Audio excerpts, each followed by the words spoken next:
and question in front of you is this one. ये वाला आपके लिए question है. Now you can note the plan. Whatever the information is missing, I am writing it for you. ठीक है? Yes. Time of departure 1.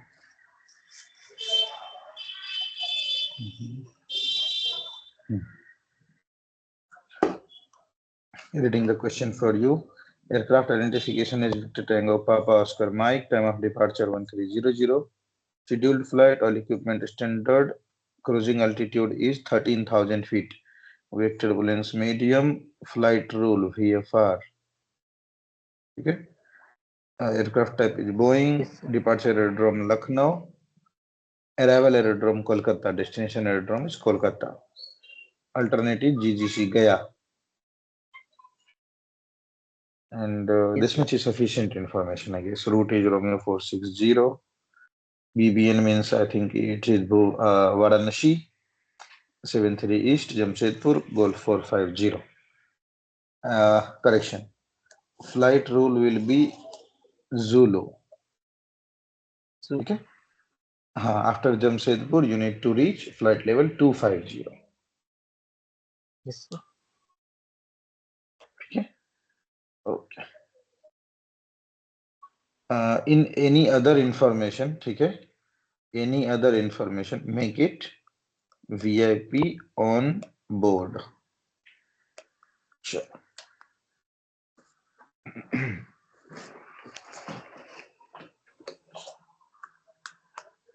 इसको मैं down करके रख देता हूँ. Time of departure 1300 and flight rule Zulu. VIP on board.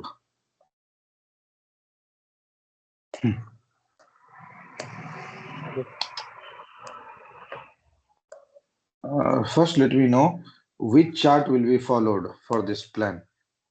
Yes, Try sir. to get it. एक बार root एक बार मैं लिख रहा था. 460 BBN 673 East JJS call 450 IFR flight level 250. Yes sir, मैं बताता हूँ. लखनऊ से Kolkata. Tell me which chart you are following, version 2 or old one? Sir दोनों है सर मेरे पास. तो अभी मैं वर्जन 2 कर लूंगा सर. ठीक है, ठीक. V2 चलो. Lucknow to Kolkata. Lucknow to Kolkata. Sir ये है chart number 2. 2. Very good. This is chart number 2. Good. Now, Yes. you can go ahead with the call. The first one is you are at apron, request taxi. Okay? And Yes. any other information is VIP on board. So Yes. consider the priority request. Yes, sir.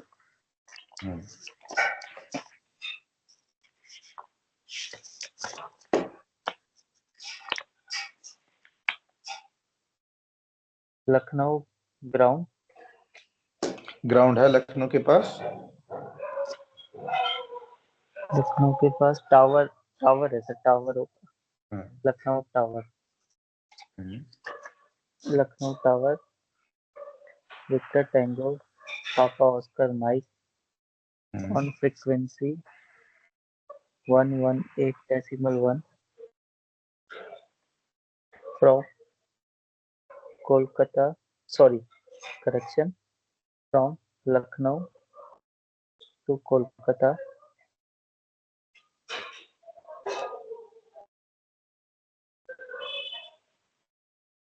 Current position on apron 5. Security checked, cleared. Passenger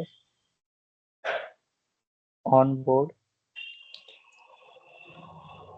150.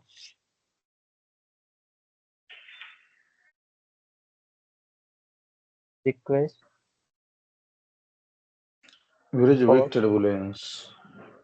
wake turbulence. Yes, sir. Wake turbulence. Wake turbulence medium. Request for taxi instruction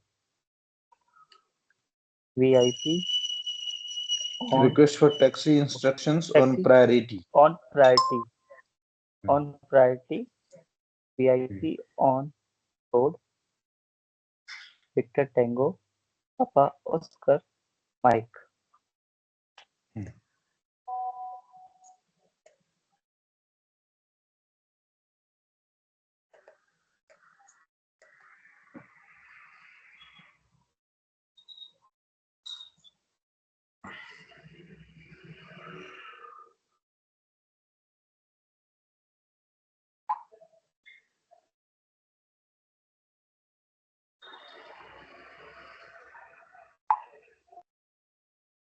ठीक है. Now, Yes. चलो. ATC have told. इसके बाद continue करते हैं. Compliance with your taxi instruction. ठीक है. Yes, sir. Victor Tango Papa Oscar Mike. Lucknow Tower. ठीक है. The question will be compliance with your taxi instruction. Lucknow Tower. Taxi via taxiway Charlie Delta and Foxtrot. Hold short runway 27. Yes.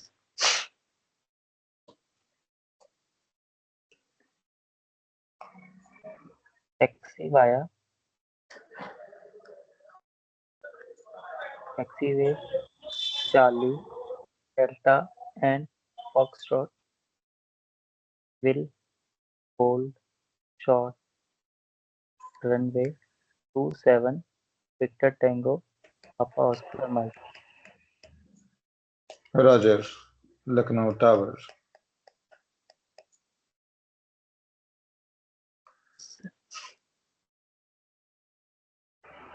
Current position. नहीं, W1 W2 करके, क्योंकि जब आप taxi कर रहे हो तो उस बीच में बहुत सारे एयरक्राफ्ट का इंटरवेंशन हो सकता है. सो हमेशा fresh call. Yes, sir. Lucknow Tower. Victor Tango Papa Oscar Mike. Current position on taxiway. Turning. Taxiway which taxiway? Taxiway Charlie. Taxiway Charlie. Turning right for taxiway Delta.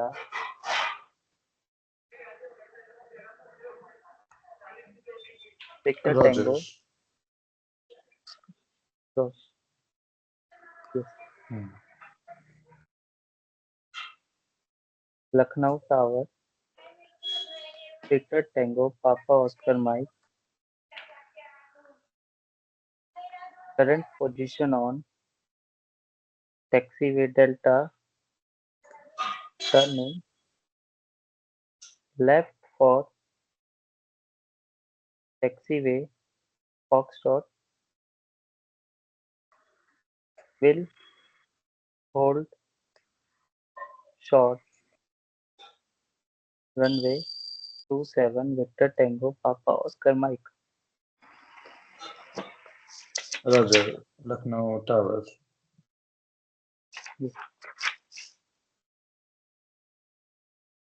Lucknow Tower. Victor Tango Papa Oscar Mike. Current position on taxiway Foxtrot. Will hold short runway 27 Victor Tango Papa Oscar Mike. Here you can say current position is on taxiway first stop, reaching runway holding point. कहाँ पहुंच रहा हूँ? Okay, sir. Runway holding point, runway 27. Yes. ठीक है? Yes. Roger. Lucknow tower.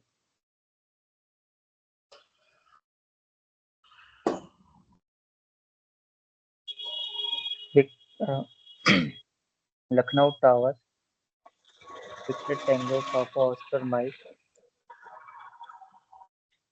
current position on short of runway holding point. देखो runway holding current point. Position होता है, आराम से सुन लो, पढ़ाना नहीं है, बाद में फिर मिस्टेक होता है. Current position is runway holding point. ठीक है, उस पोजीशन का नाम है रनवे होल्डिंग पॉइंट. ठीक है. अब Yes. जब भी आप बोलोगे करंट पोजीशन, देन आप बोलोगे रनवे होल्डिंग पॉइंट, या फिर इसके बदले में आप ये बोल सकते हो होल्डिंग शॉर्ट, मतलब पहले रुक रहा हूं. शॉर्ट मतलब कम पड़ जाना, तो पहले रुका हुआ हूं. होल्डिंग शॉर्ट रनवे 27, ऐसा आप बोल सकते हो. ठीक है. Yes, sir.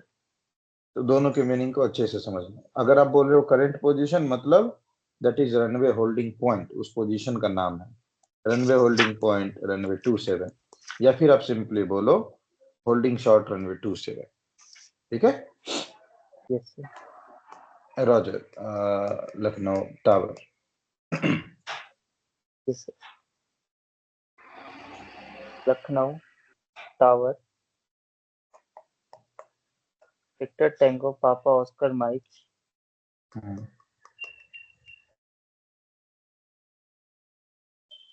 request instruction for lineup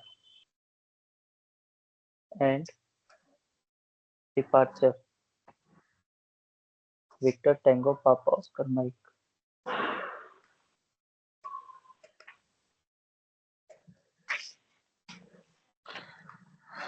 Clear for lineup on runway 27, Lucknow Tower.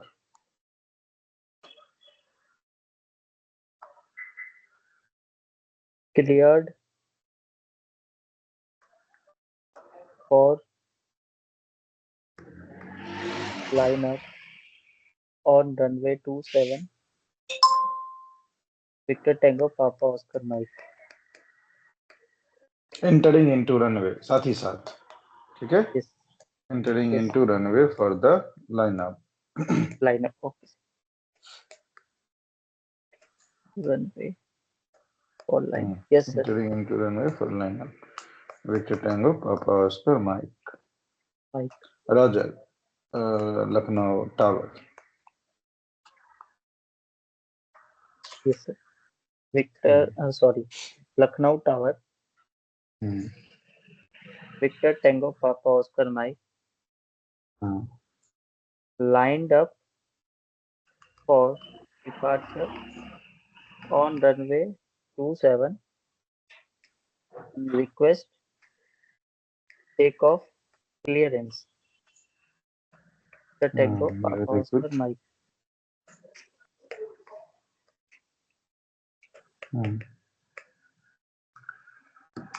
Victor Tango Papa Oscar Mike. Clear for takeoff. Cleared for takeoff. Victor Tango Papa Oscar Mike. Very good. Very good. This is an amazing call. Now, along with this only, make a departure report. ठीक है. You have departed. Question रहेगा. You Yes. have departed Lucknow. ठीक है. You have departed Lucknow from runway 27. चलो. Sir इसका मेरे को पूरा प्लान बताना है. Yes.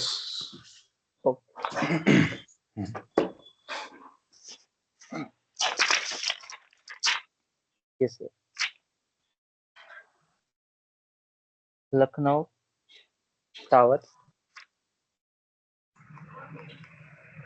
Victor Tango Papa Oscar Mike.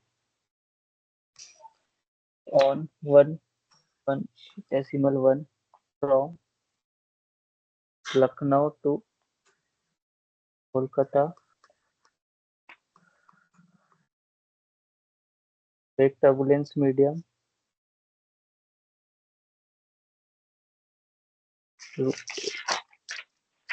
Route 4 Romeo 460. एक रूट सर रोमियो अभी वो बता 460 सर यही था ना रोमियो 460 और भुवनेश्वर तक ठीक है go ahead romeo 460 Bhubaneswar Varanasi 7 सही से देखो, भुवनेश्वर है या वाराणसी है? BBN वाराणसी सर, भुवनेश्वर तो नीचे हो हम्म, जाएगा। यस हम्म। Romeo 460 Varanasi 73 east. आराम से रूट में कब मैंने बोला कि पूरा रूट बोलना है लोगों को? ये मैं आई थिंक दूसरी तीसरी बार देख रहा हूँ। रूट में पूरा रूट नहीं बोलना होता है, ठीक है। अगर हम बोल रहे हैं रूट, तो करेंट रूट किस पोजीशन पे हो आप वो बताओगे, ठीक है। और डिपार्चर रूट यस में रूट वगैरह बताने की क्या जरूरत है? यहाँ पे तो आप सिंपली ये बताओगे ना कि कब आपने टेक ऑफ किया, कब आपने उस ग्राउंड लेवल को छोड़ा, कौन से एल्टीट्यूड को पास कर रहे हो। यहाँ पे रूट रूट बता के क्या फायदा? सबसे ओके पहले क्वेश्चन को, हाँ क्वेश्चन के उसको समझो आराम से, होल्ड ऑन, ठीक है। अच्छे से समझना, बार बार ऐसा मौका नहीं मिलेगा, हम लोग सिलेबस खत्म कर चुके हैं, ठीक है। जल्दीबाजी में समझ के बहुत बड़े बड़े मिस्टेक कर देते हैं लोग। अब देखो, क्वेश्चन कह रहा है यू हैव डिपार्टेड लखनऊ, मतलब आपने लखनऊ एयरफील्ड से टेक ऑफ किया। अब सोचो कि जब आपका एयरक्राफ्ट टेक ऑफ कर गया तो कौन कौन सा इंफॉर्मेशन एटीसी को बताना जरूरी है। सबसे पहले पासिंग अल्टीट्यूड, कि आप किस अल्टीट्यूड पे पास कर रहे हो, मीन्स कौन सा अल्टीट्यूड क्लाइंब कर रहे हो करंट टाइम पे। दूसरा, प्रेजेंट टाइम, किस रनवे से डिपार्ट किया और कितने बजे डिपार्ट किया, तो टाइम ऑफ डिपार्चर, ठीक है। उसके बाद आप क्लाइंबिंग फेज में हो तो टॉप ऑफ क्लाइंब, बस।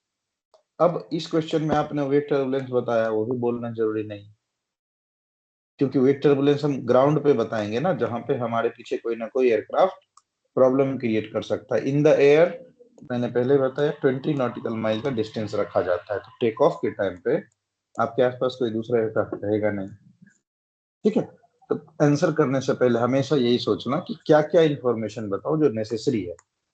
लेंदी आंसर बता के टाइम वेस्ट होगा, कोई एक्स्ट्रा मार्किंग नहीं होगी। उल्टा, अगर उसमें कुछ मिस्टेक होगा तो निगेटिव मार्किंग जरूर आएगा, ठीक है। एंड रूट जब भी आप बताते हो, पूरा रूट कभी नहीं बताना होता है कि रोमियो 460 वाराणसी उसकी 73 ईस्ट, ये तो मैंने आज तक किसी कॉल में बताया ही नहीं, ये सभी बोलना है। करेंट रूट आप जिस रूट पे हो वो बता सकते हो in your position report call, ठीक है। यस यस हाँ, और कभी भी जब आपको ये लगे कि पूरा प्लान बोलना है या पूरा प्लान समझाना है, उस केस में दो चीज मैंडेटरी है बस, क्या? एक फ्लाइट रूल, आईएफआर हो या वीएफआर हो, दूसरा सेक्टर कि कहां से कहां तक का आपका फ्लाइट है, दैट्स ऑल। इसके अलावा कुछ नहीं, ना रूट ना वेक टर्बुलेंस, बस ये दोनों चीज मैंडेटरी होता है, ठीक है। और जब आप अपना एयरक्राफ्ट आइडेंटिफिकेशन बताते हो, उसी के साथ एयरक्राफ्ट टाइप बताओ, बस। यस समझ में आया? यस सर हाँ, then go ahead with the departure call. Question is you have departed Lucknow. Yes Lucknow आराम से। था सर, स्टार्टिंग से बोल तो हम्म। Lucknow tower hmm Victor Tango Papa Oscar Mike hmm on 118.1 hmm Boeing 737 hmm from Lucknow to Kolkata. Hmm Time of departure 1310. Sir मैंने 10 minute extra ले लिया। चलेगा चलेगा चलेगा। चलिए yes yes sir.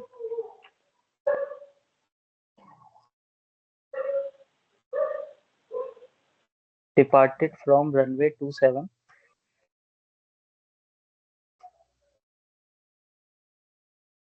Current position. Correction I say again. Current altitude. Passing altitude. See, you can simply say passing altitude या passing level. हाँ. Is passing altitude 5,000 feet for flight level 130. Time now 1315.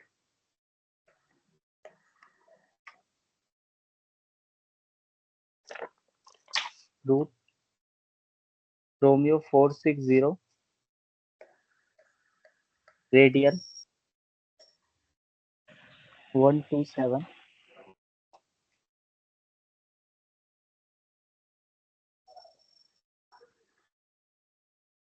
Victor Tango Papa Oscar Mike. Top of climb. Top of climb 11330.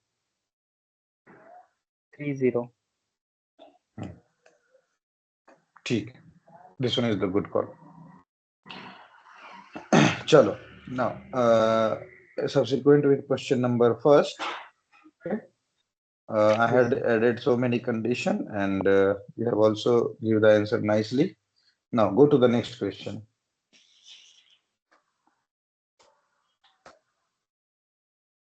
As you lined up.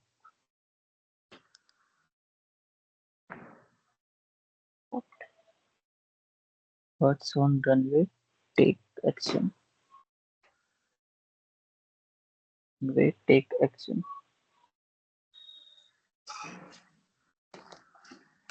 Answer number second. Answering question number second. Yes. Answering question number second. Lucknow Tower. Victor Tango Papa Oscar Mike on 118.1 from Lucknow to Kolkata. Current position lined up for departure on runway 27. Sighted flocks of birds over runway. Request bird frightening team to vacate the runway. Victor Tango Papa Oscar Mike. Very good. Good one. A magic. Really nice answer. Now go to the next question. ठीक है? Likewise only. आराम से question को पढ़ो, थोड़ा सा सांस को होल्ड करना है, ठीक है? Hold the breath tight. एक बार में आंसर प्लान करो और एक बार में answer they low. Next question. You are 10 nautical miles. Sir 2 के बाद के नगीना. नगीना. हाँ. To Nagina you revise your estimate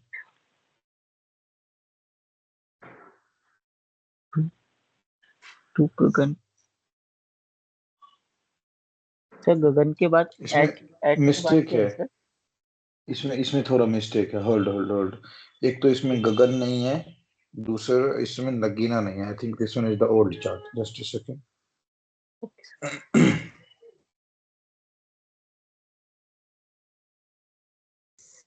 This one is the old chart. Go to the back.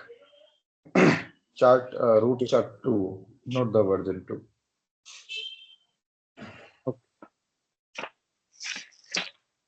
Sir 1 के उससे आंसर दो। 1 की है सर मेरे पास 1 की है सर अभी 1 से। यस 1 के रेफरेंस ये उल्टा चार्ट ही है पुराना वाला। yes Nagina and you are 10 nautical mile to Nagina. You revise your estimates at गगन में हमने डिपार्चर टाइम 1300 दिया ना, तो you yes have sir. revised your estimates। गगन किधर है? नगीना, वाराणसी, उपाम, ये तो नेक्स्ट क्वेश्चन है। गगन इसमें दिख नहीं रहा है, ठीक है। You have revise your estimates, बस ऐसा कर लो, ठीक है। You have revise your estimates. चलो, रिवाइज एस्टिमेट्स में कुछ नहीं, जैसे आप बोलते हैं ना एस्टिमेटिंग, तो वहीं पे बोल दोगे रिवाइज एस्टिमेट्स, थोड़ा थोड़ा 10-10 मिनट आगे पीछे करके अपने मन से बोल लो, क्योंकि हमने पिछले 2 क्वेश्चन में कोई भी एस्टिमेट दिया नहीं है, तो अभी हम जो भी एस्टिमेट बोलेंगे वो हमारा सही ही होगा, ठीक है। कंपेयर करने के लिए किसी के पास कुछ डेटा तो है नहीं, पिछले क्वेश्चन में हमने कुछ नहीं बोला, ईटीए एस्टिमेट्स कुछ नहीं, तो रिवाइज एस्टिमेट्स बोल के अपकमिंग एस्टिमेट्स बता दो normally. Done? Yes sir. Means ये क्वेश्चन आपका सिंपल पोजीशन रिपोर्टिंग है। पोजीशन रिपोर्ट है।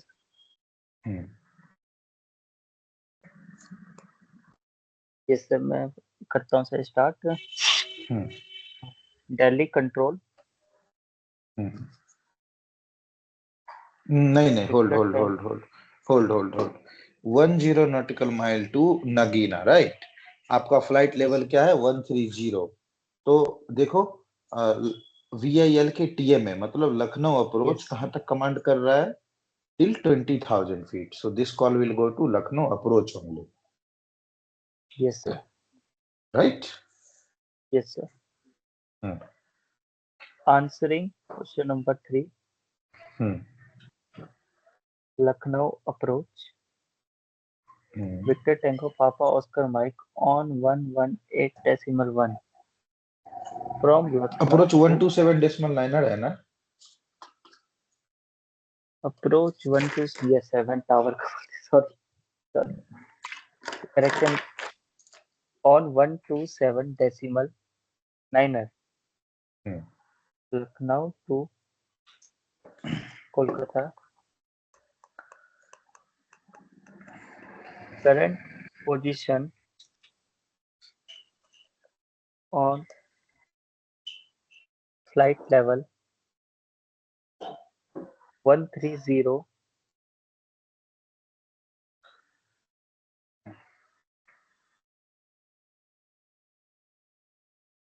10 nautical mile inbound Nagina. Radial 127. Time now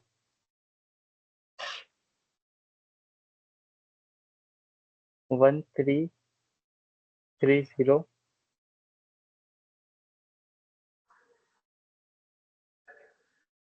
Revised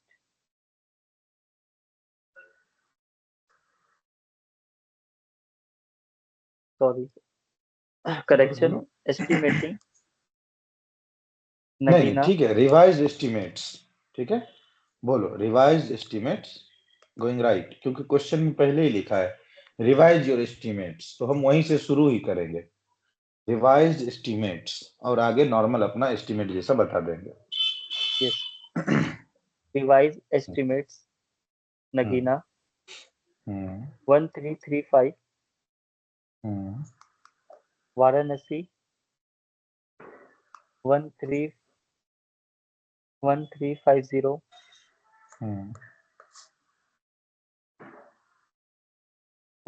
Upam 1410.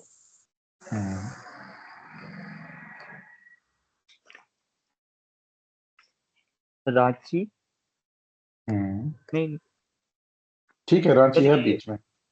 अच्छा है, बीच में है। यस सर, रांची 1425, हम्म, जमशेदपुर 1435,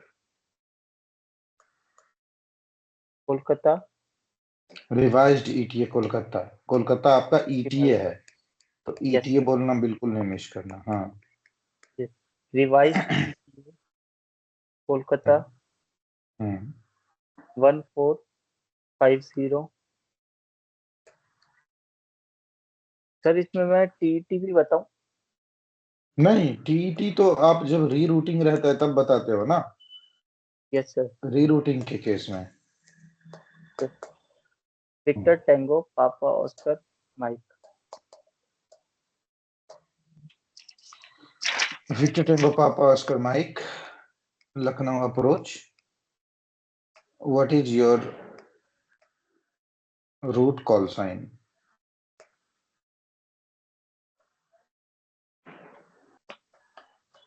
माई रूट कॉल साइन रोमियो 460। इसको आप सीधे ऐसे बोलो, route Romeo 460 Victor Tango Papa Oscar Mike. Victor Tango Papa बोलो बोलो, try. Route Romeo 460 Victor Tango Papa Oscar Mike. Done.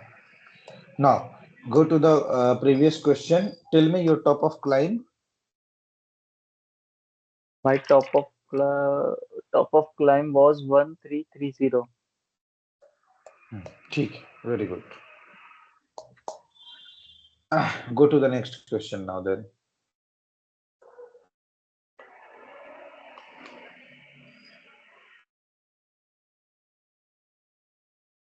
You are at Pupam.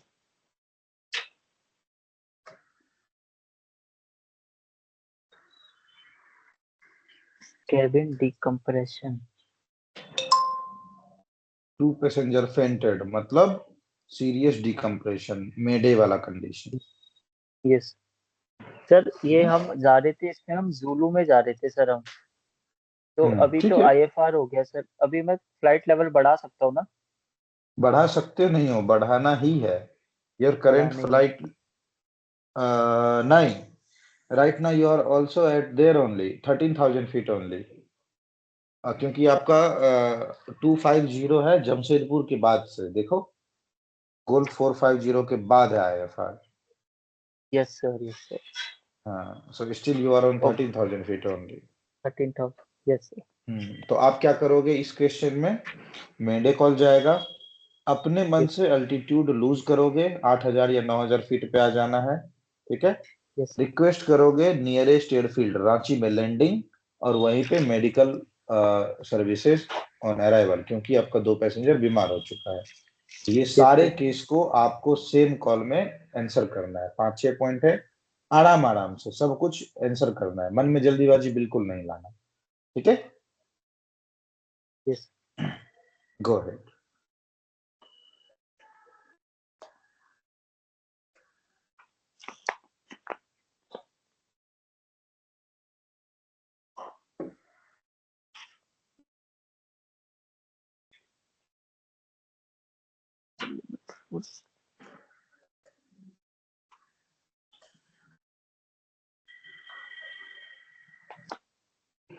Sir इसमें कॉल कॉल किसको जाएगा किसको सर? ये जाएगा? तो बहुत अच्छा क्वेश्चन पूछा। वाराणसी कंट्रोल, आसपास नजर मारो, पंप के पास किसका कंट्रोल एरिया है, देखो। वाराणसी। हम्म, ठीक ठीक है। Varanasi control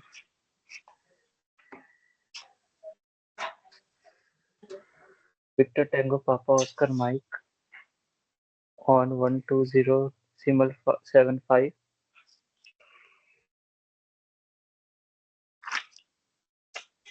from Lucknow to Kolkata. Sorry sir, mayday mayday तो बोला ही नहीं मैंने। Very good. Correction sir. तो कैसे डिसरिगार्ड कैसे करोगे? Disregard Victor Tango Papa Oscar Mike. नहीं Varanasi control disregard Victor Tango Papa Oscar Mike. बोलो वेरी गुड ठीक okay revise your answer Mayday, Mayday, Mayday. Varanasi control Victor Tango Papa Oscar Mike on 120.75 Lucknow to Kolkata. Current position on flight level 130 route Whiskey 73 East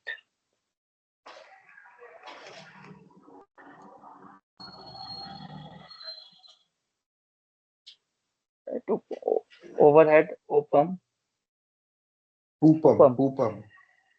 पूपम Overhead Opam. Time now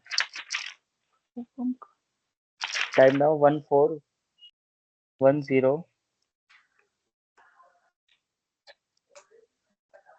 Cabin decompression. Experienced cabin decompression ठीक है Yes. Experienced cabin decompression rapidly. Two passengers fainted. Unable to revive them. चलेगा ये नहीं भी बोलोगे तो चलेगा but you have told nice unable to revive them ठीक है Request for descent. नहीं अल्टीमेटली अपने आप लूज करोगे क्योंकि ये मेडे है Yes. Leaving Leaving. Flight level 130 to 7,000 feet. Request. अच्छा इसमें मेडे है तो मेरे को अगर मैं ये बोल सकता हूँ सर इसमें गया पे मेरे को उतरना है क्योंकि गया पे उसका वो था इंटरनेट एयरड्रोम ठीक है गया जा request landing at Gaya and medical services on arrival on arrival. Yes sir. Request landing at Gaya and landing instructions हाँ request landing. सर हम पहले बोल सकते हैं कि लैंडिंग इंस्ट्रक्शंस दे दीजिए बिल्कुल request instructions to land at Gaya yes sir. Request landing instructions at Gaya and medical teams on services arrival. Medical services Medical services on arrival. Victor Tango. Estimating गया पहुंचोगे तो कब पहुंचोगे कब वो Yes, आपके लिए कब मेडिकल रेडी रखेगा Yes. Estimating Gaya 1425. Victor Tango. Oscar Mike. Very good चलो एक बार फिर से अपने मन से यहाँ तक के स्टेटमेंट पे नजर मारो so that you can be double sure कि कैसे स्टेटमेंट बना है फ्रॉम एक्सपीरियंसिंग केबिन डिकम्प्रेशन से continuous make a read out till last पढ़ के सुनाओ क्या लिखा है बुक में Yes. Experience cabin decompression rapidly. Two passenger. आप अपने Passenger नोटबुक में fainted. पढ़ो आपने नोट किया ना हाँ Yes, sir. Two passenger fainted, unable to revive them. Leaving flight level 130 to 7,000 feet. Request landing instruction at Gaya and medical services on arrival. Estimating Gaya 1425. Victor Tango Papa Oscar Mike. very good one go to the next question Yes. Question number 5. Transmit and the following as per radio telephony procedure. Heading 330 degree 80 degree. very good visibility 1000, 2500 or 2500. Very good. Flight level 200,390. Niner. 390, yes. Wind direction and speed 250 degree 15 knots to the 2 या 10 70 degree है? degree. 70 degree. 70 degree 10 knots. Very good. Next. Runway visual range 1200 550. 12 बोल सकते हो क्या? नहीं 1200 550. 50 बोल सकते हो? 50 500 शुरू से 50. फिर से रिवाइज योर आंसर. हाँ. Runway visual range 1200 550. 550 सिंपल रखो ना. 1200 कौन रोक रहा है? बोलने में अटक रहे हो. सो इट इज बेटर अलग अलग पढ़ दो सबको. 1200 550. Done. Yes sir. Chalo. So that was the practice for part 1. Now we'll look at the some of the conditions, some of the topic that to be covered in part 2. Hold me a second. You can see the attendees. Okay. So that's all about the practice of part 1. Let me go to the next topic for part 2. And for that, I need to check the syllabus first. Okay, I'm again opening the syllabus. Let me know about any extra class or any extra lecture required over any topic. ठीक है? मैं कुछ important topic highlight करता हूँ. वहां से बताना. Reciprocal of runway तो बहुत easy है. Emergency situation, distress and urgency call, mayday और pan. अब mayday और pan call का format आपको अच्छे से समझ में आ रहा है सबका? कि कैसे आंसर करते हैं? यस नो में आंसर करते जाना मुझे, ताकि मैं आगे बढ़ सकूं. मेडे और पेन कंडीशन समझ में आ रहा है? Yes sir. Formatting and calls, right. Position report बहुत ही वाइटल रोल है. आपने खुद एक्सपीरियंस किया अभी तक कि कितना वाइटल है. रिमेंबर, मैं पहले दिन से बोल रहा था कि पोजीशन रिपोर्ट बहुत ज्यादा इंपॉर्टेंट है. So now position reporting is very clear for you. Air rape और पाई रेप, ठीक है, ये कंडीशन बहुत रेयर है, मुश्किल से एग्जाम में आता है. But as I had described one day कि आपको वेदर इंफॉर्मेशन, विंड्स का डायरेक्शन, स्पीड, टेम्परेचर, ह्यूमिडिटी, ये सब रिपोर्ट जो करते हो वही आता है पायलट रिपोर्ट में. तो कुछ नहीं, position report plus weather report जब साथ में करते हैं तो पायरेप बोलते हैं. If you need practice, we can do practice for another day on this topic. ठीक है. ओवरटेकिंग वाला question, airprox, clear for you? Yes sir. Use of top of descend and top of climb. अभी भी ध्यान से उतर जा रहा है. आई कैन सी कि ध्यान से उतर जा रहा है टॉप ऑफ क्लाइंब रिपोर्ट करना. बट रिमेंबर, इसको अच्छे से ध्यान में रखो कि जब आप क्लाइंबिंग फेज में रहते हो तो टॉप ऑफ क्लाइंब रिपोर्ट करना एक रिकमेंडेड प्रैक्टिस है. नेक्स्ट, सेक्टर रिक्वेस्ट डन और radio communication failure procedure, blind transmission की कंडीशन क्लियर? Yes. ठीक. Now after that deviation. ठीक है, deviation because of bad weather and deviation when you are in RVSM, और कुछ condition आपको force कर रहे हैं टू डेविएट एट योरसेल्फ.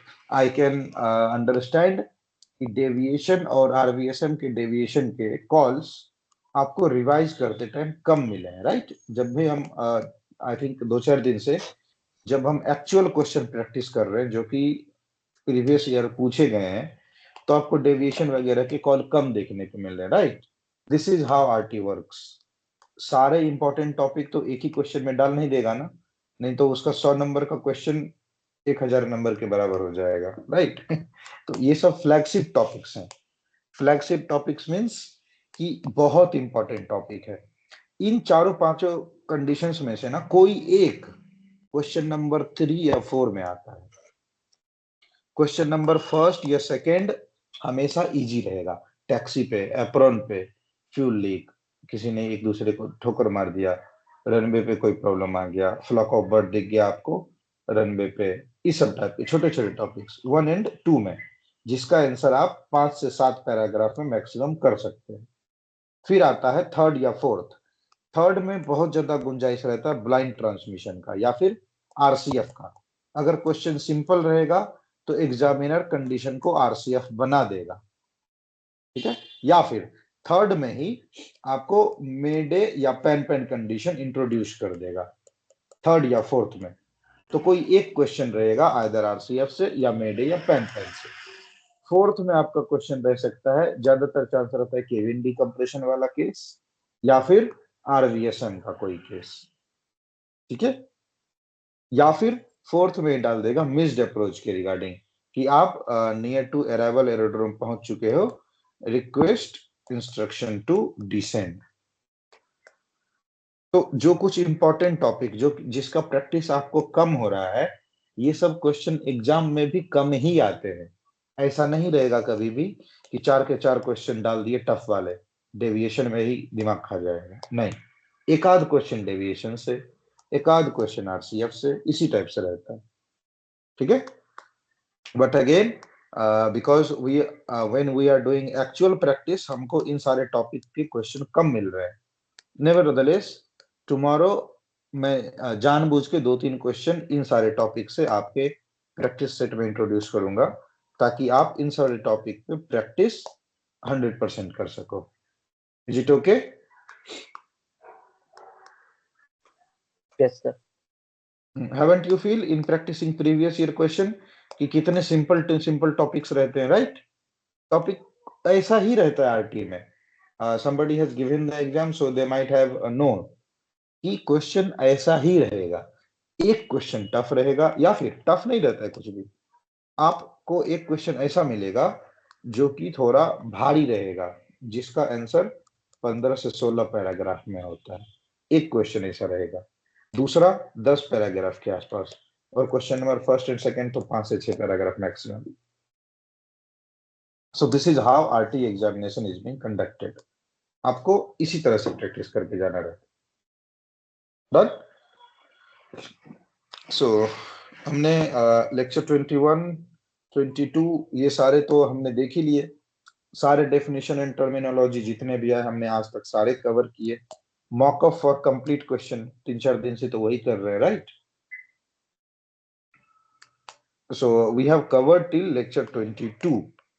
इसके अलावा आप लोग खुद लेक्चर पे नजर मारो एंड लेट मी नो कि किसी टॉपिक पे दोबारा से हिंट की जरूरत है कि नहीं। आपके प्रैक्टिस के लिए मैं ओपन कर रहा हूं डेविएशन, ठीक है। डेविएशन पे कल प्रैक्टिस करूंगा फॉर श्योर। दूसरा एयर रेप और पाई रेप, ये भी मैं कल थोड़ा सा एक्स्ट्रा टॉपिक इंट्रोड्यूस करके प्रैक्टिस करवाऊंगा। उसके अलावा किसी टॉपिक का आपको चाहिए हेल्प तो बताओ।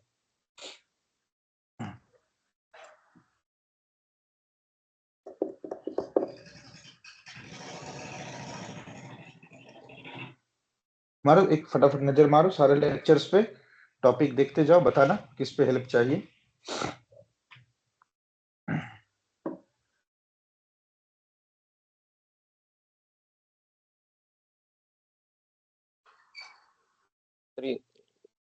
सेमी सर्कुलर रूल क्या है? सेमी सर्कुलर रूल वही ईस्टर्ली फ्लाइंग वेस्टर्ली फ्लाइंग। अगर आप ऑड फ्लाइट लेवल पे आरवीएसएफ में फ्लाई कर रहे हो तो एग्जिट भी ऑड का ही मांगो, रिमेंबर? Yes sir, yes. हाँ हाँ।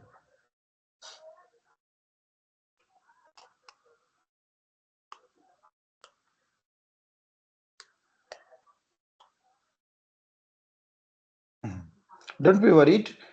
लेक्चर नंबर 15 to 20, ठीक है, इसको मैं जबरदस्ती प्रैक्टिस करवाऊंगा। जबरदस्ती मीन्स आपको इसके एक्चुअल क्वेश्चन कम मिलते हैं इन द एग्जामिनेशन, बट मैं जानबूझ के इस पे क्वेश्चन बना के आपको प्रैक्टिस करवाऊंगा टुमारो, ठीक है।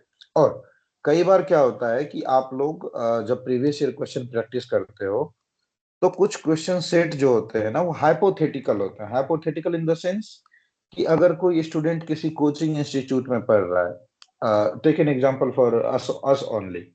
अब जैसे हमने ये फील किया कि क्वेश्चन नंबर 15 से लेक्चर 15 से लेकर लेक्चर 20 तक के टॉपिक्स एक्चुअल में एग्जामिनेशन में कम पूछे जाते हैं, तो मैं क्या करूंगा, दो चार क्वेश्चन सेट ऐसे बनाऊंगा कि जिसमें यही सारा क्वेश्चन रहेगा। अब उसको देख के स्टूडेंट डर जाएगा, अरे बाप ये क्या हो गया। वैसा एक्चुअल में एग्जाम में होता ही नहीं है। ठीक है, तो मैं आपको प्रैक्टिस करवाने के लिए टफ क्वेश्चन सेट बना के रखूंगा ताकि हमारा स्टूडेंट बहुत अच्छा प्रैक्टिस करे, लेकिन वो किसी दूसरे के लिए भारी पड़ सकता है।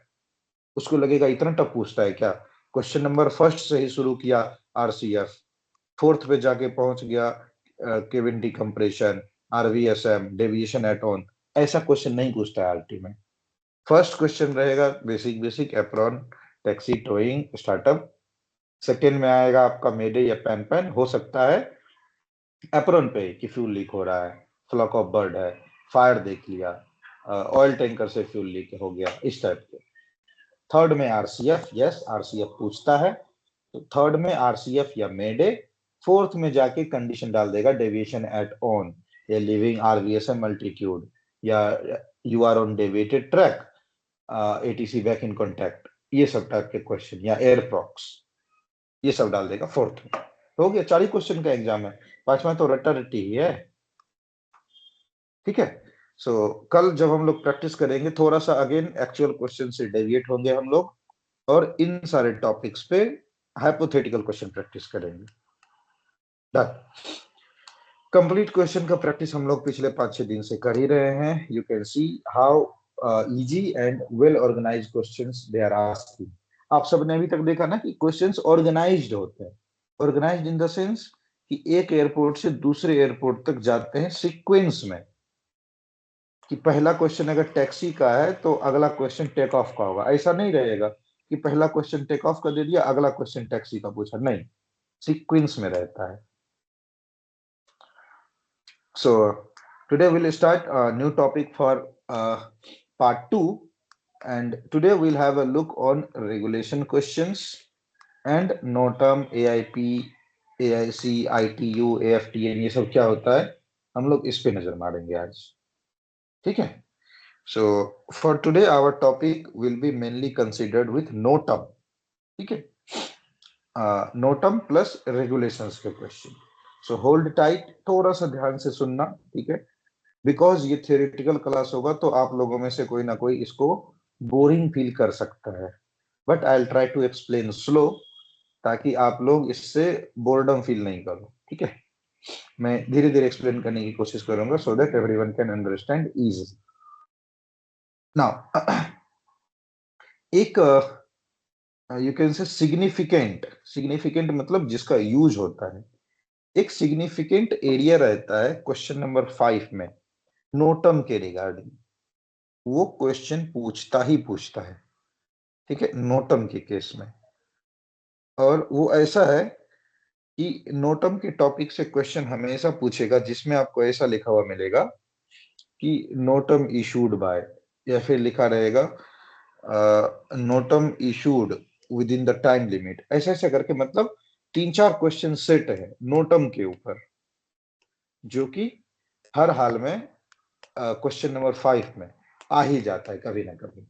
So we'll discuss this topic, NOTAM, AIP, AIC, AIRAC, ये सब टाइप के क्वेश्चन आपको क्वेश्चन नंबर 5 में मिलेंगे, ऑप्शनल है, और ये इसके चांसेस रहते हैं आने के, ये आते ही आते हैं। ठीक है, so one by one we'll see. सबसे पहले नोटम क्या होता है, आप लोगों ने इसका फुल फॉर्म कई बार पढ़ा होगा, नोटिस टू एयरमैन, कई बार पढ़ा होगा नोटिस टू एयर मिशन। अभी इसका है, ठीक है, मैंने दोनों ही लिख दिया।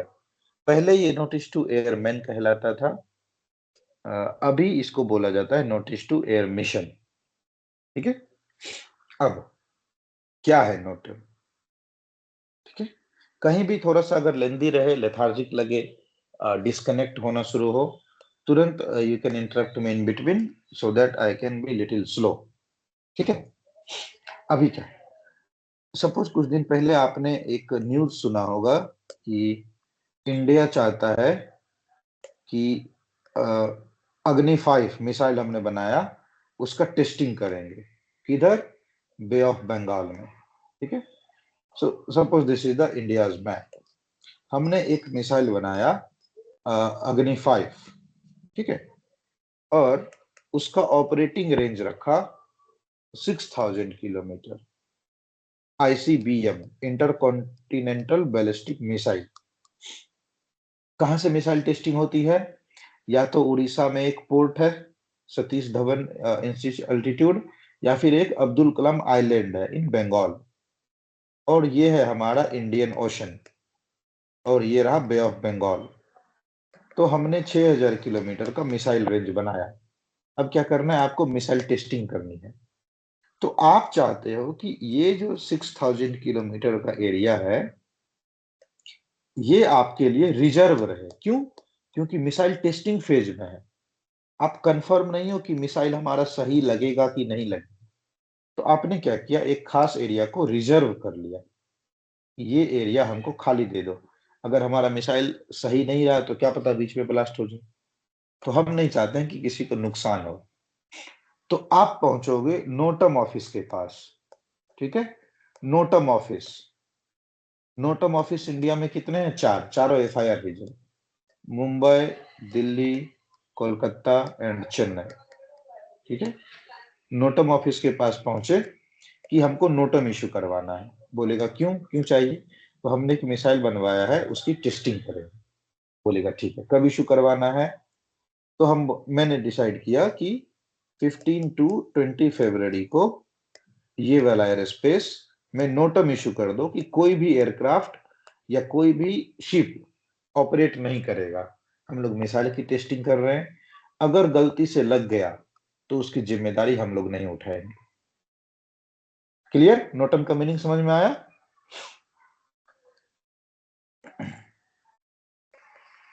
Yes sir. या फिर हमने डिसाइड किया कि हमारा इंडियन एयरफोर्स का एयरक्राफ्ट इस वाले रीजन में वॉर प्रैक्टिस करेगा। करते हैं ना हम लोग, सुनते रहते हैं war exercise along with USA and Australia, along with France and India and Australia, like this. तो हम लोग क्या करते हैं, एक वॉर का प्रैक्टिस करते हैं कि ऐसे ही फर्जी में बम बारूद चला के देखते हैं डमी टारगेट्स पे कि हमारा प्रिपरेशन कैसा है, कि कल को अगर वॉर हो जाए तो किस टाइप से आंसर कर सके। तो ये पूरा एरिया हमको वॉर प्रैक्टिस के लिए क्लियर चाहिए, तो हम उसके लिए भी नोटम इशू करवा देंगे कि हम लोग वॉर प्रैक्टिस कर रहे हैं, आप लोग सिविल एयरक्राफ्ट को एंट्री मत दो या किसी भी एयरक्राफ्ट को एंट्री मत दो, ताकि ऐसा नहीं हो कि उसको मिसाइल जाके लग जाए, फिर बाद में आप लोग बोलोगे कि डैमेज कर दिया। तो हमने इस एरिया में नोटम इशू करवा दिया, ये एरिया ऑपरेट नहीं होगा फॉर सर्टेन टाइम पीरियड, जो भी है। तो ये रहा नोटम का मीनिंग। या फिर आपने कभी कभी सुना होगा, अभी जैसे 26 जनवरी था, तो नोटम लग गया होगा दिल्ली में। तो दिल्ली में नोटम लगा तो क्या होगा, सिविल एयरक्राफ्ट ऑपरेट करेंगे आईजीआई एयरपोर्ट से, बट जो आपका हिंडन वाला एयरफील्ड है, जहां से कुछ ना कुछ शेड्यूल कम्यूटर, छोटे छोटे ऑपरेटर ऑपरेट करते हैं हिंडन एयरफोर्स स्टेशन से, लेकिन अभी हिंडन में नोटम लग गया होगा। क्यों?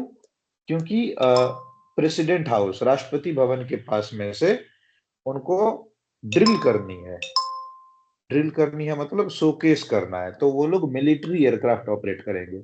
अब उसके बीच में अगर छोटे से सिविल एयरक्राफ्ट ऑपरेट करोगे तो एक्सीडेंट होने की गुंजाइश है, तो वो नोटम लगा देगा कि 2 दिन के लिए हिंडन एयरपोर्ट बंद। क्लियर?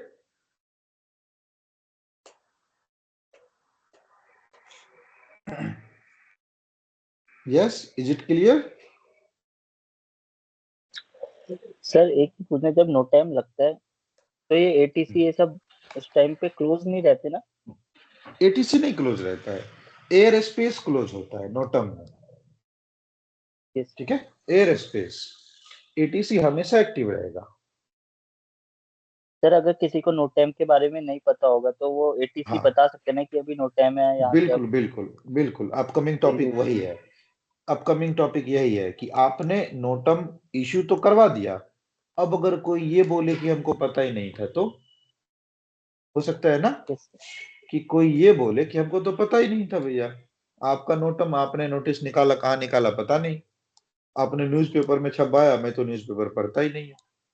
वो तो यही बोलेगा ना कि आपने इंडिया में उसको पब्लिश करवाया, मैं तो अरब का एयरक्राफ्ट हूँ, मुझे पता ही नहीं कि आपने क्या निकलवाया नहीं निकलवाया। तो अब देखो, नोटम कौन इशू करता है? नोटम ऑफिसेस, ठीक है, prepared by, issued by NOTAM offices, sorry, originated by, मतलब उसको बनाएगा कौन? नोटिस होता है एक तरह से नोटम, तो नोटिस बनाएगा notum offices, Delhi, Mumbai, Kolkata, Chennai.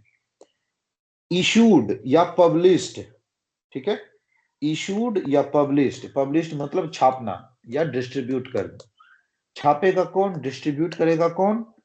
AFS या फिर AFTN। अब बोलोगे ये तो नया चीज बोल दिए सर। देखो, AFS मतलब होता है एरोनॉटिकल फिक्स्ड सर्विसेज, जिसके ऑफिस फिक्स हैं। कौन कौन से ऑफिस फिक्स हैं? ATC, ये फिक्स रहेगा, ऐसा नहीं है कि आज दिल्ली कंट्रोल है, कल को दिल्ली कंट्रोल नहीं रहेगा, ये फिक्स्ड सर्विसेज है। तो ATC ऑफिस फिक्स्ड सर्विसेज में आता है। तो नोटम को डिस्ट्रीब्यूट कौन करेगा? ATC या AFTN, aeronautical fixed telecommunication network. Uncontrolled airfield के केस में जहां पे ATC नहीं होता है, तो नियर बाय ATC या फिर FIC office, flight information clearance office, ये बताएगा, ये होता है एरोनॉटिकल फिक्स्ड टेलीकम्युनिकेशन नेटवर्क का पार्ट, ठीक है, ये बताएगा कि नोटिस नोटम लगा हुआ है। आप जैसे किसी भी फ्लाइट प्लान का अप्रूवल लेते हो तो FIC और ADC आता है, राइट? ADC जो आता है ना, एयर डिफेंस क्लियरेंस, इसी में लिखा हुआ आता है नोटम। मैं एक अपना एक एप्लीकेशन देखता हूँ, नहीं फिलहाल तो मेरे पास नहीं है। मेरे पास एक गार्मिन का ऐप था, ठीक है, आप लोग भी देख लो, दैट इज फ्री ऐप, आप कभी ट्राई करना। गार्मिन का एक नेविगेशन ऐप आता है फ्री, आप उसमें जैसे ही किसी एयरपोर्ट का कोड इंटर करोगे ना, वहां के एक्टिव नोटम्स लिस्ट बन के आ जाएगा, और अपकमिंग 29 डेज, अपकमिंग 1 महीने के अपकमिंग नोटम्स की भी लिस्टिंग आ जाएगी कि अभी इतने सारे नोटम एक्टिव हैं और आगे इतने सारे लगने वाले हैं, ठीक है। तो मुझे टाइम मिलेगा तो मैं निकाल के दिखाऊंगा। बट नोटम जो होता है एडवांस में इशू होता है, इशू करेगा, ओरिजिनेट करेगा नोटम ऑफिस, डिस्ट्रीब्यूटेड या इशूड बाय AFS और AFTN। क्लियर? अब यस देखो, सर कोई भी नोटिस, कोई भी नोटम कम से कम 7 दिन एडवांस में इशू हो जाना चाहिए। अगर आपने आज नोटम इशू करवाना ठीक समझा है, मीन्स टुडे एट 27 जनवरी, तो 5 जनवरी से 5 फरवरी से पहले का नोटम आपका माना ही नहीं जाएगा।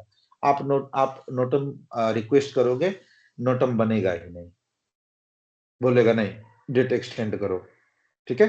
सो हर हाल में 7 दिन का आपको टाइम देना पड़ेगा। 7 दिन से पहले का नोटम बनाने जाओगे, रिजेक्ट कर देगा, नहीं दूंगा, बाद में आओ, ठीक है, भले वो DRDO हो। हाँ, नेशनल इमरजेंसी की बात अलग है, नेशनल इमरजेंसी की बात अलग है। बाकी उससे पहले कितनी भी बड़ी एजेंसी हो, DRDO, इंडियन एयरफोर्स, इसरो, जितने भी बड़े बड़े नाम आप सोच सकते हो, अगर वो पहुंचे नोटम ऑफिस के पास और बोले कि कल का नोटम बना दो, बोलेगा नहीं बनाऊंगा, ठीक है। तो कम से कम 7 दिन एडवांस में आप रिक्वेस्ट डालो। अब उसके बाद कोई भी नोटम, ठीक है, अगर वो 14 दिन से पहले, ठीक है, 14 डेज पहले एडवांस में अगर पब्लिश किया जाता है, कोई भी नोटम अगर आप 14 दिन पहले बता दो, तो उसको PIB का पार्ट बना दिया जाता है, ठीक है। सपोज जैसे मान लो कि take an example of marriage, कोई कोई शादी करते हैं तो 15-20 दिन में डेट डिसाइड कर लेते हैं, किसी किसी के शादी का डेट 3-3 मंथ एडवांस में पता चलता है, राइट? तो सिमिलरली कम से कम नोटिस 7 दिन के अंदर आप पब्लिश करा लो। ज्यादा से ज्यादा आप महीना, 2 महीना, 3 महीना, जो भी आपका प्लान है उस हिसाब से कर सकते हैं। ठीक है, तो अगर आपने नोटम 14 डेज पहले इशू करवा लिया तो आपके नोटम को पीआईबी का पार्ट बना दिया जाएगा, प्री फ्लाइट इंफॉर्मेशन बुलेटिन। मतलब जब कोई डेटिस इंफॉर्मेशन सुनेगा ना तो उसमें भी नोटम को पब्लिश किया जाएगा डेटिस के साथ साथ। ठीक है, फिर आता है AIRAC। AIRAC का फुल फॉर्म कौन बोलेगा? Aeronautical information regulation and control.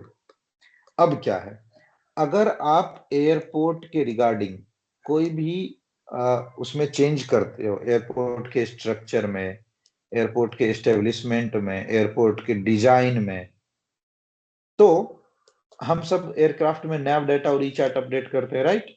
E chart update करते हैं इन 14 days, naive data in 28 days. E chart जो हम लोग अपडेट करते हैं ना, आप सबने किया होगा एयरक्राफ्ट में, करते हो ना 114 डेज? सर वो नैव डाटा तो किया है सर 28 डेज वाला, ई चार्ट तो नहीं किया सर अभी। अच्छा ठीक है, नया डाटा 28 डेज में हम लोग करते हैं। तो इसमें क्या होता है कि कोई नया रूट बना, कोई रूट डिसकंटिन्यू हुआ, कहीं पे कोई नया एयरपोर्ट खुला तो उसके लिए दूसरा रूटिंग बनाया गया, किसी का एयर ट्रैफिक सर्किट चेंज हुआ, तो नेविगेशन डेटा 28 दिन में अपडेट होता है। ई चार्ट भी अपडेट होता है। ई चार्ट को बोलते हैं हम लोग टर्मिनल चार्ट्स, यानी एयरपोर्ट के बारे में स्पेसिफिक जानकारी कि दिल्ली ने कल एक नया रनवे बना लिया, तो वो क्या करेगा, वो पहुंचाएगा एएफटीएन को कि हमने एक नया रनवे बनाया है, पब्लिश करो। तो जो ई चार्ट अपडेट होगा उसमें ऐड कर लिया जाएगा, और जैसे ही वो सब जगह अपडेट हो जाएगा तो सबके चार्ट में दिखाने लगेगा कि दिल्ली के पास एक नया रनवे आ गया। ठीक है, सो अगर एयरपोर्ट या उसके किसी भी एस्टेब्लिशमेंट में चेंज हो रहा है तो कम से कम 42 दिन पहले पब्लिश होना चाहिए। ठीक है, ये भी एक टाइप का नोटम ही है, लेकिन ये एस्टेब्लिशमेंट में चेंज है तो 42 दिन यानी ऑलमोस्ट 1.5 महीना। ठीक है, 42 दिन पहले आप उसको पब्लिश करा दो। क्यों? क्योंकि हम चाहते हैं कि कम से कम 1 महीने के टारगेट डेट में, यानी जब जब नैव डेटा अपडेट करते हैं तो नैव डेटा और ई चार्ट्स, इन दोनों के साइकिल में हमारा किसी भी टाइप का एयरपोर्ट में चेंज कवर हो जाए। ठीक है, तो हमारे एयरपोर्ट या उसके एस्टेब्लिशमेंट में किसी भी टाइप का चेंज 1 महीना एडवांस में हम लोग पब्लिश करना चाहते हैं, ताकि कल को कोई ये नहीं बोले कि हमको तो पता ही नहीं चला। या फिर सपोज कोई फ्लाइट प्लान हो रहा है यूएसए से इंडिया के लिए, उसको पता चल रहा है कि दिल्ली में 2 ही रनवे है, 2709er। जब वो इंडिया में आया तो उसको बोला गया लैंड एट रनवे 12, वो तो माथा पीट लेगा कि हम तो 27 करके प्लान आए, अब कैसे? ठीक है, सो लाइक दिस। तो अगर आपके एस्टेब्लिशमेंट में चेंज है तो 1 महीना पहले। अब क्या करते हैं कुछ कुछ लोग, 1.5 महीना पहले का टारगेट दिया है डीजीसीए ने, ताकि 1 महीना पहले सबको पता चल जाए। कुछ कुछ लोग बहुत ज्यादा कॉशियस होते हैं, वो 2 महीना एडवांस में चेंज रिपोर्ट कर देते हैं, यानी 56 डेज अगो। क्लियर?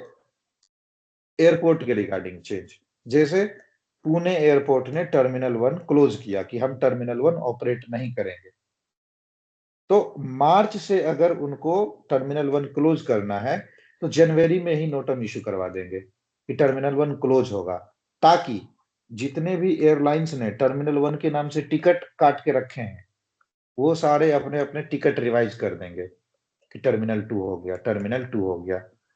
नहीं तो पता चला टर्मिनल 1 के नाम से टिकट कटा हुआ है, किसी पैसेंजर ने टर्मिनल 1 से कैब बुक करके रखा है, वो पहुंच जाएगा कोर्ट कि सर जब टर्मिनल 1 पे लैंड किया तो बोलता है टर्मिनल 2 पे लैंड करना है, तो हमने जो कैब बुकिंग करी ये हमारा कैंसिल हो गया, इसका पैसा वापस करो और एयरलाइन पे जुर्माना मारो।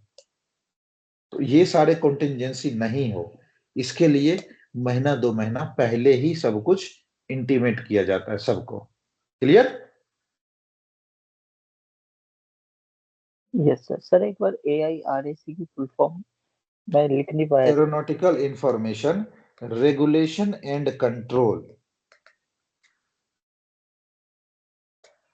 Thank you sir. तो कुल मिला के अगर क्वेश्चन में आए कि notum shall be issued at least 7 days in advance, 7 दिन से पहले पहुंचोगे तो नोटम बनेगा ही। ठीक है, उसके बाद अगर 14 डेज से पुराना नोटम बनाना है आपको तो उसको पीआईबी का भी पार्ट बना सकते हो कि मेरे नोटम को प्री फ्लाइट इंफॉर्मेशन में बांटो। दूसरा, अगर एयरपोर्ट के रिगार्डिंग कोई चेंज करना है तो कम से कम 28 डेज इन एडवांस सबको नोटिस पहुंच जाना चाहिए। इसके लिए सेफ्टी मेजर क्या लेते हैं कि एटलीस्ट 1.5 महीना या 2 महीना पहले ही नोटम बना के बांट देते हैं। क्लियर?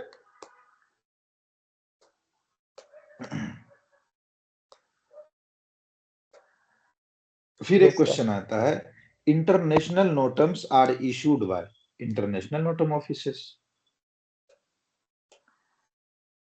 अगला, AIC एरोनॉटिकल इंफॉर्मेशन सर्कुलर, जैसा आप लोग पढ़ते हो CR 145, CR 66, ठीक है, CRM। उसके बाद आप लोगों ने कभी कभी सुना होगा AAC एयरवर्थिनेस एडवाइजरी सर्कुलर। कुछ ऐसे टॉपिक जो कि CR में कवर करना छूट गया या फिर उस टॉपिक को और ज्यादा डिटेल में DGCA ने फील किया कि इस टॉपिक को थोड़ा और डिटेल में एक्सप्लेन करना चाहिए, तो CR तो बार बार बदलेंगे नहीं, तो क्या करेंगे, वो सर्कुलर के थ्रू उसको पब्लिश करेंगे। तो कोई एक ऐसा इंफॉर्मेशन नोटिस जो कि ऑपरेशन के रिगार्डिंग है और वो किसी CR में इशू करना मिस हो या फिर उसको और एक्सप्लेन करने की जरूरत है, तो वो AIC के थ्रू DG से पब्लिश करेगा। ठीक है, तो कोई ऐसा इंफॉर्मेशन सर्कुलर जो कि किसी पब्लिकेशन का पार्ट नहीं हो पाया, नोटम का पार्ट नहीं हो पाया, तो वो सर्कुलर के थ्रू इशू किया जाएगा। तो AIC published by DGCA। Clear? फिर रहा PIB pre flight information bulletin. जब आप डेटिश इंफॉर्मेशन ऑन करते हो तो उसमें जो सारे इंफॉर्मेशन आपको सुनाए जाते हैं उसको बोला जाता है प्री फ्लाइट इंफॉर्मेशन बुलेटिन। अब एक बहुत इंपॉर्टेंट टॉपिक है, इसका क्वेश्चन बार बार आता है, AIP एरोनॉटिकल इंफॉर्मेशन पब्लिकेशन। ठीक है, एरोनॉटिकल इंफॉर्मेशन पब्लिकेशन साल में 2 बार इशू किया जाता है, एक अप्रैल के महीने में, एक जनवरी के महीने में। और इसके 3 सेक्शन होते हैं, अच्छे से समझना, बार बार पूछा जाता है ये क्वेश्चन। AIP has 3 section. कौन कौन से? General section first, second map, third facilitation. ठीक है, अब इसी के अलग अलग नाम हैं, या तो जनरल बोल लो या कॉमन बोल लो। तो फर्स्ट सेक्शन हो गया जेन या कॉम, जनरल या कॉमन। सेकेंड सेक्शन हो गया मैप, RAC। RAC मीन्स होता है आपका चार्ट, ठीक है, रूट चार्ट या फिर ऑन रूट। ठीक है, मैप यानी नेविगेशन के रिगार्डिंग डेटा, एरोनॉटिकल चार्ट्स या ऑन रूट डेटा, ये आता है सेक्शन थर्ड में, सॉरी सेक्शन सेकेंड में। सेक्शन थर्ड में आता है फैसिलिटेशन या एरोड्रोम। तो कुल मिला के AIP एक डॉक्यूमेंट है जिसके 3 सेक्शन, पहले सेक्शन में general informations regarding Indian aviation, Indian airports. Second में एरोनॉटिकल चार्ट्स के रिगार्डिंग, अगर नेविगेशन डेटा में कोई ना कोई चेंज हुआ है तो। फिर थर्ड रहेगा किसी एयरपोर्ट के फैसिलिटी में किसी भी टाइप का चेंज आया है तो, वो रहेगा थर्ड सेक्शन में। तो आपको क्वेश्चन नंबर 5 में पूछेगा AIP हैज, ठीक है, AIP has dash dash and dash. तो आप वहां पे फिल करोगे GEN map and FAL। FAL facilitation, facility के regarding data, map navigation data, general information. ठीक है,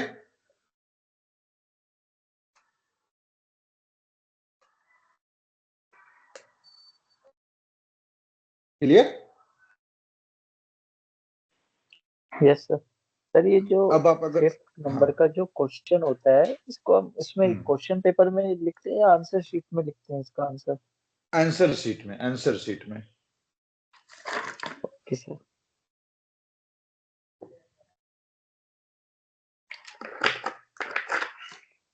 अब आप अगर थोड़ा और समझना चाहो कि जनरल इंफॉर्मेशन मतलब क्या सर, क्योंकि आप जब तक डिटेल में समझोगे नहीं, रट के जाओगे तो भूलने की गुंजाइश है। जनरल इंफॉर्मेशन मतलब सपोज AIP में जब अप्रैल के मंथ में इशू किया गया AIP, तो बोला जाएगा कि इंडिया में पहले 72 एयरपोर्ट थे, 72, अब 100 एयरपोर्ट हो गए हैं। जनरल इंफॉर्मेशन, ठीक है। इसमें लिखा जाएगा, ये एक टाइप से मैगजीन होता था पहले, ठीक है, लूज लीफलेट में, अब तो सब ऑनलाइन है। ठीक है, ये सारे ट्रेडिशन पुराने हो चुके हैं, बट फिर भी क्वेश्चन पूछते हैं तो क्या किया जाए। फिर आएगा इसमें कि दिल्ली एयरपोर्ट पे इंटरनेशनल पैसेंजर्स की लॉन्च बनाई गई, जनरल इंफॉर्मेशन में। GMR ग्रुप को दिल्ली एयरपोर्ट हैंडओवर कर दिया गया, जनरल इंफॉर्मेशन। ठीक है,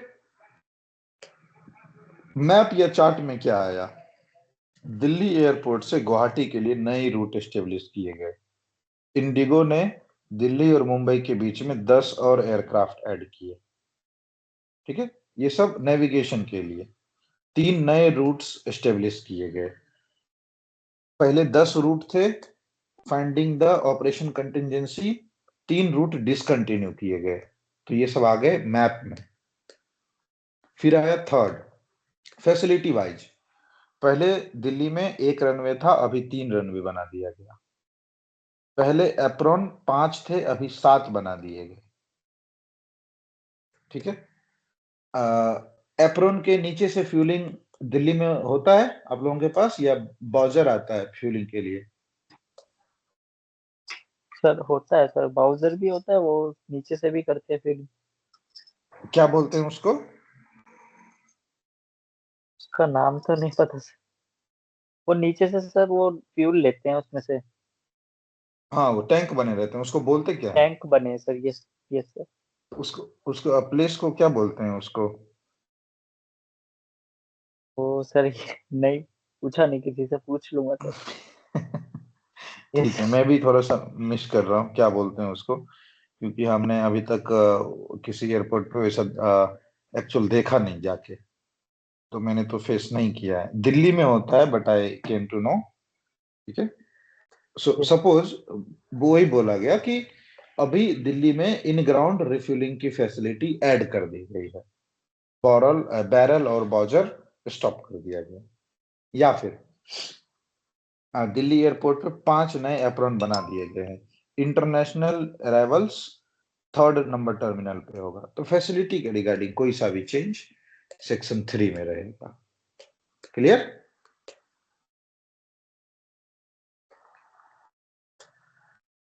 So this was the things about NOTAMs, AIP, AIC, ARIC। तो ये सब मैंने मोटा मोटी आपको बता दिया। अब जब आप इस पेज के इंफॉर्मेशन को 1 बाय 1 थॉरोली पढ़ोगे, तब आपको और ज्यादा क्लियर होगा। तो अभी जो मैंने मोटा मोटी बताया, आप घर पे जाना, अपना टाइम लो, एक एक पॉइंट को टिक मार के लाइनिंग करके अच्छे से पढ़, आपको और ज्यादा समझ में आएगा। ठीक है,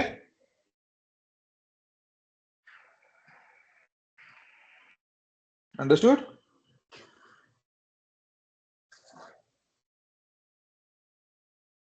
yes sir. Now next portion for the part 2 question is regulation. ठीक है, तो आज हम लोग रेगुलेशन पढ़ने वाले हैं। रेगुलेशन में कुछ नहीं, आप ही लोगों का काम है, मेरा तो कोई ज्यादा रोल नहीं है, बस मैं गाइड करूंगा कि क्या क्या आपके लिए इंपॉर्टेंट है रेगुलेशन के पॉइंट ऑफ व्यू से। सबसे पहले कुछ एक बेसिक क्वेश्चन कि why length is being measured in nautical mile. आप लोग पता करके आओ, कल मैं डायरेक्ट आपसे क्वेश्चन पूछूंगा। ठीक है, 4 से 5 इकॉर्ड डॉक्यूमेंट के नाम रट के जाइए। ठीक है, पार्ट 2 के लिए प्रिपेयर रहेंगे, पूछ देगा कि 4-5 इकॉर्ड डॉक्यूमेंट के नाम बताओ। ठीक है, और इकाउ एनेक्सर्स, इकाउ डॉक्यूमेंट और इकाउ एनेक्सर्स, इनके नाम आपसे पार्ट 2 में डायरेक्ट पूछ सकता है कि 4-5 इकाउ डॉक्यूमेंट बताओ। तो आपको बोलना पड़ेगा आपका डॉक्यूमेंट 9482 9663 जो भी है 4-5, तो वो आपको कुछ एक इकाउ डॉक्यूमेंट और इकाउ एनेक्सर्स याद करके जाने पड़ेंगे, कम से कम 5-5 तो जरूर। ठीक है, तो इकाउ के जितने भी एनेक्सर्स हैं, टोटल 19 एनेक्सर्स, राइट। आप सबने कभी इकाउ एनेक्सर पे नजर मारे? टोटल 19 एनेक्सर्स हैं और वो सब मैंने इस नोट में लिख के रखा है, देखो। तो आपको कुछ एक इकाउ एनेक्सर्स रट के जाने पड़ेंगे, वो आपको याद होने चाहिए इन द एग्जामिनेशन। ठीक है, इकाउ एनेक्सर्स आप 5-6 याद करके जाओ, खास करके इकाउ एनेक्सर्स 10 और उसके 6 वॉल्यूम आपको रटे होने चाहिए। क्यों? क्योंकि this is an aeronautical telecommunication procedure.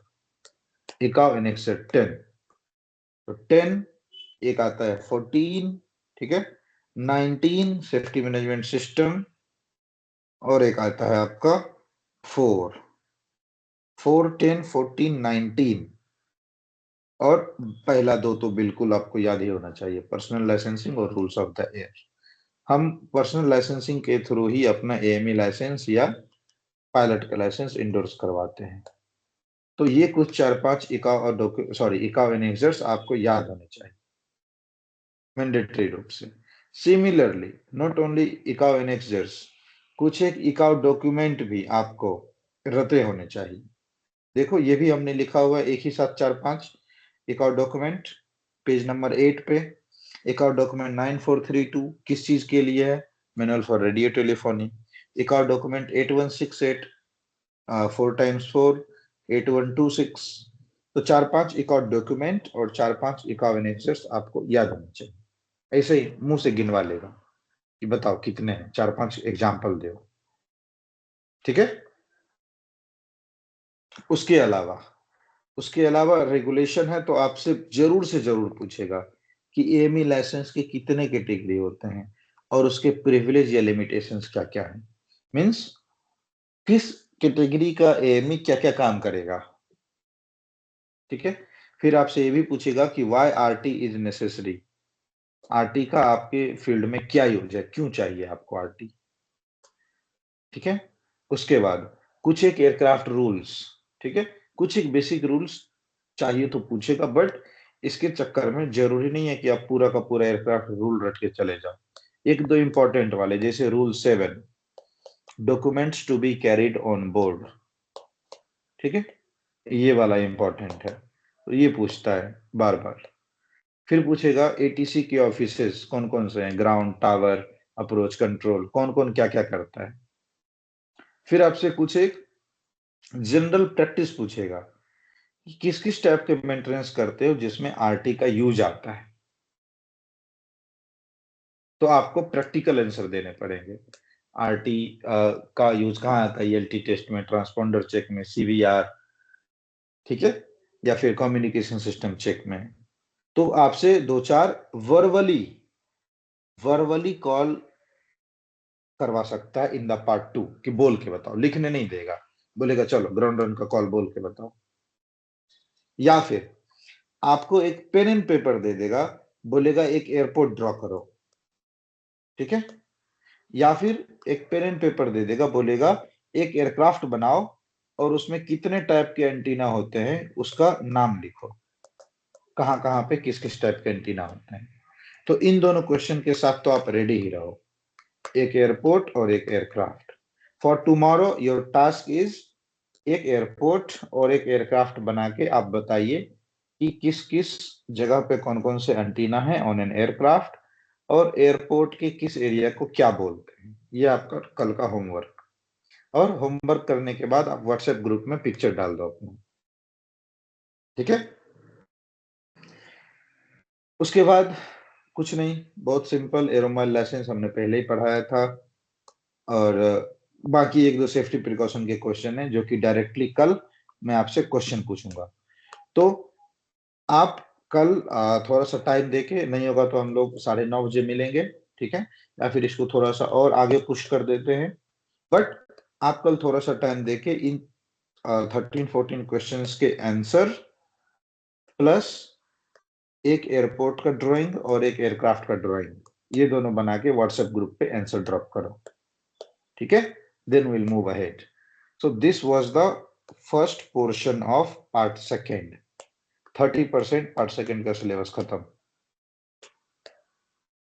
ठीक है। तो कल जब हम लोग क्वेश्चन आंसर डिस्कशन कर लेंगे, और आप जो होमवर्क हमने दिया है वो अगर फोटो ड्रॉप कर दोगे तो रेगुलेशन के पोर्शन को डन माना जाएगा। क्लियर?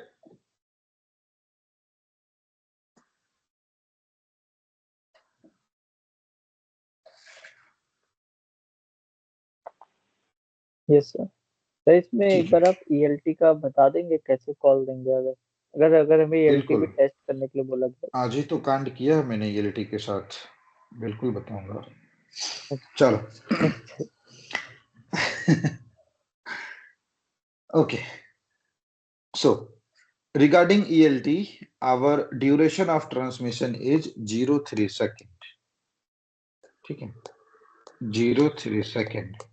और जो हम ELT ट्रांसमिट ऑन करते हैं, राइट, ELT सेल्फ टेस्ट करने में जो ELT ऑन करते हैं, तो हमारा सिग्नल जाता है 121.5 मेगाहर्ट्ज। तो क्या करते हैं हम लोग, नियर बाय एटीसी को इन्फॉर्म करते हैं कि now we are going to perform maintenance on ELT, और ELT ऑन होगा फॉर 03 सेकेंड। तो आपको 121.5 पे अलार्म आएगा।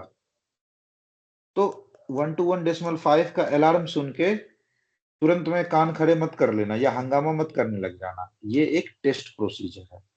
तो हम जब पहले से एटीसी को बता देते हैं तो रेस्ट एश्योर्ड रहता है। अच्छा, 1215 डेसिमल अलार्म आया है, बता चुका है कि वो टेस्ट कर रहा है। नहीं तो अगर बिना बताए 1215 डेसिमल बजा, तुरंत चौकन्ना हो जाएगा कि किसका क्रैश हुआ, किसका क्रैश हुआ, ठीक है। तो हम पहले एटीसी को बताते हैं क्या, जो भी है, दिल्ली टावर, ठीक है, victor tango lima kilo kilo, ठीक है, रिक्वेस्ट ELT टेस्ट प्रोसीजर, ठीक है, will transmit on 121.5 duration 03 second, ठीक है। या फिर victor Delhi tower victor tango lima kilo kilo will be transmitting on 121.5, ये उसको बताते हैं कि अब 121.5 पे अलार्म जाएगा। will be transmitting on 121.5 ELT self test maintenance duration 03 second. बस उसको यही बता देना है कि हम लोग ELT सेल्फ टेस्ट करने जा रहे हैं, 3 सेकेंड का टाइम रहेगा और आपको 121.5 पे अलार्म आएगा, ठीक है।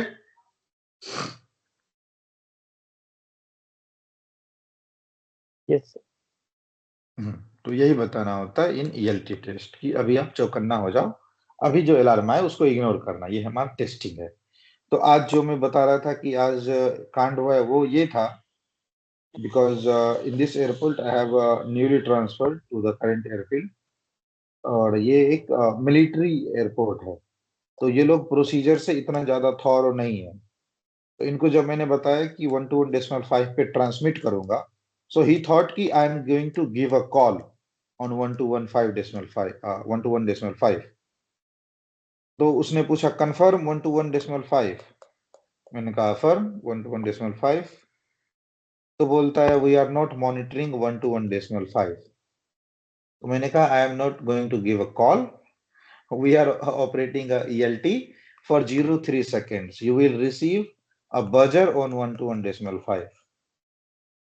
So understand it as a Victor Tango Lima Kilo Kilo ELT maintenance.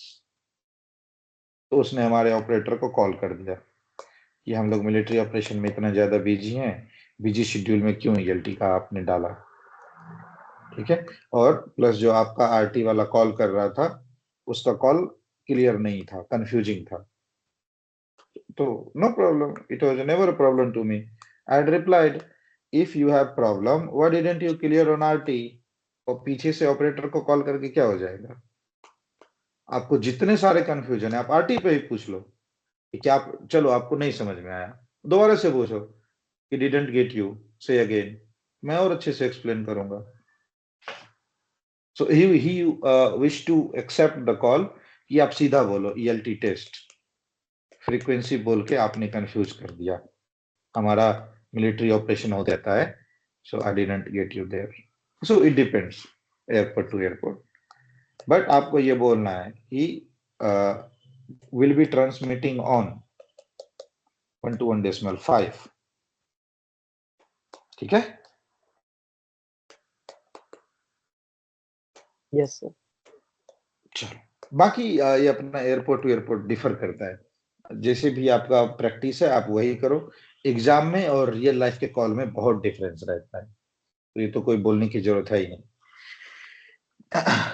Okay, then I'm closing the session for today. We'll meet tomorrow 9:30 so that everyone can be prepared with the some of the part second question. ठीक है, चलो closing the session for today then. Thank you, sir. Good night. Thank you. चलो good night. Good night.